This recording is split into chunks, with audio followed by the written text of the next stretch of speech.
Yeah. So anyway, so there is, even within the organization, there is some inward infighting.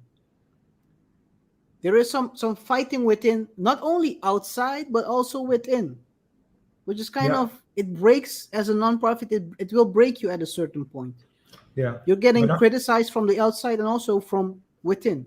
yeah, You want to say something? yeah. Not only the organization, but the movement as well. Because Black Lives Matter is an organization, but it's a movement as well, right? And Black Lives Matter.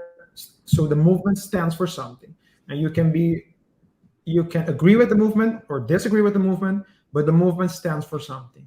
But if the leaders of the movement who, and this makes it worse, have organizations that go by the same name, so it's not like you can separate Black Lives Matter now, the movement, from the company. So if you have unrest in the company or in the organizations, and the leaders are that carry the same name as the movement are basically either doing, or they're making questionable financial decisions, to put it lightly, or they fight amongst themselves, it it takes something away from the movement. It takes away its legitimacy.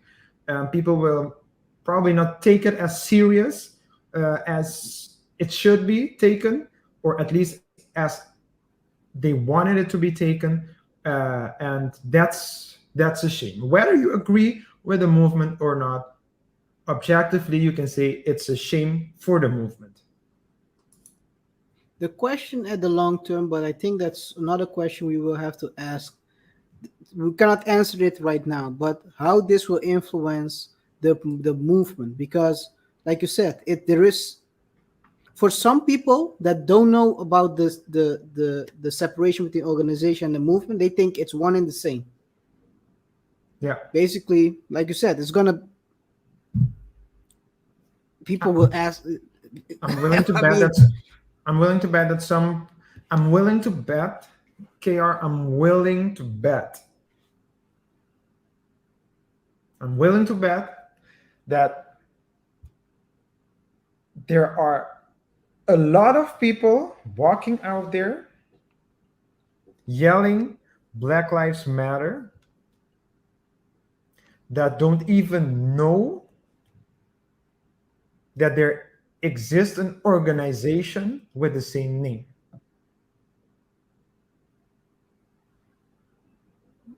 I A do lot think of you're right there. people, a lot of people, you have a lot of people who are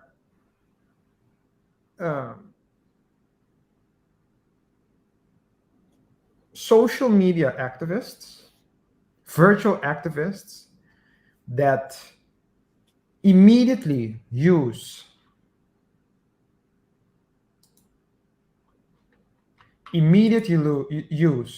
the social unrest to yell Black Lives Matter, but they don't follow the Black Lives Matter organization. Because I believe that if they did, the accountability wouldn't have taken 6 or 7 years to become a topic of conversation. It should have happened from the beginning, because when you donate money and when you protest and you go out there and basically risk something happening to you, the majority of the protests were peaceful. But you never know what can happen. But you go out there and do something like that, then you want to know as well, I would think, what is happening with your money. And that's why I believe that the majority of people that yell Black Lives Matter do not follow the moves of these organizations and do not question and demand explanation from them.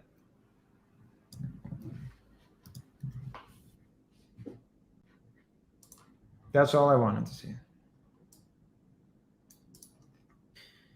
Yes, yes, I cannot disagree with that point because I'm not gonna bet against you because I'm surely gonna lose my money. But I do agree with you that um, everything you said right there, Yeah, everything. but yeah, continue. S- So other than that, what else are so those are inwards. But now we're gonna look outside. What is happening outside? Starting with this part right here. The PAC, which I mentioned before, which is the political arm of the group. Um, as you can see here, they siphoned away almost all of its 116,000 cash. That's not a lot of money compared to the 90.